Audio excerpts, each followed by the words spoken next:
Nous vous l'annoncions tantôt, l'exécutif s'est réuni ce jour autour du président du Faso pour le traditionnel Conseil des ministres.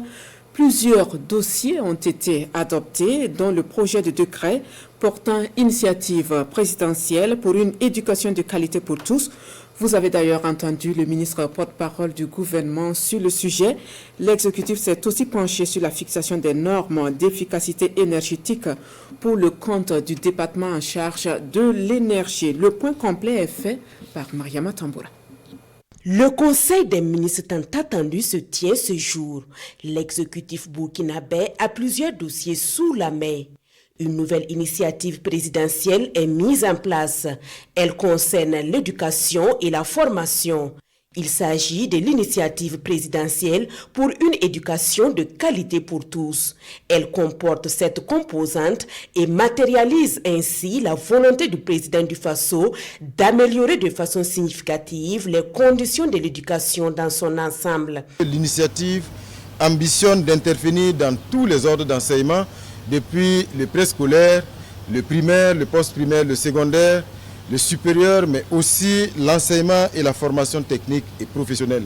Il s'agit d'une initiative qui a une durée de 5 ans et qui sera logée au sein du Bureau national des grands projets du Burkina Faso.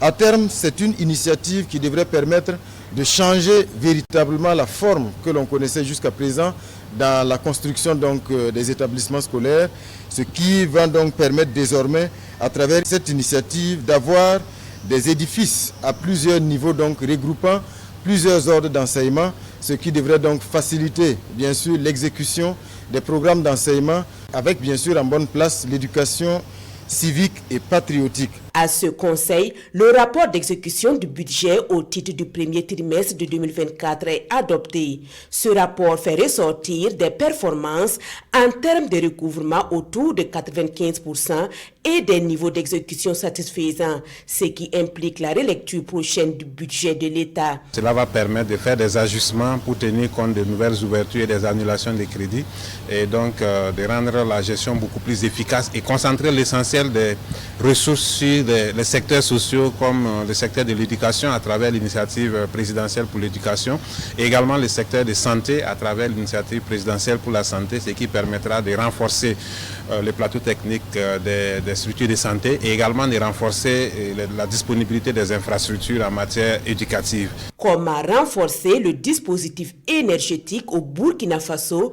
L'exécutif apporte la solution à travers l'adoption d'un décret relatif à la fixation des normes d'efficacité énergétique dans l'énergie.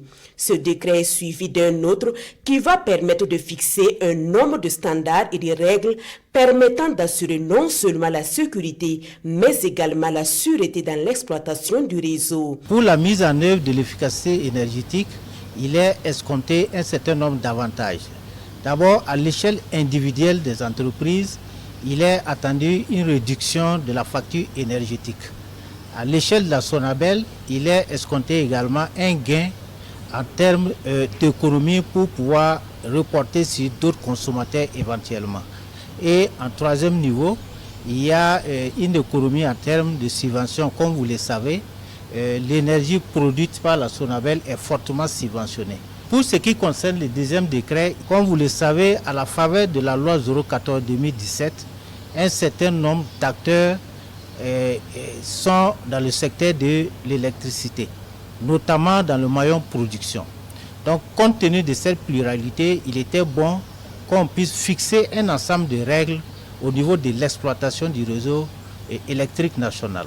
Toujours pour le compte du ministère de l'Énergie, des Mines et des Carrières, un troisième décret est adopté. Décret relatif à la détermination des quantités maximales d'or pouvant être détenues par les éventuels acteurs de l'artisanat minier.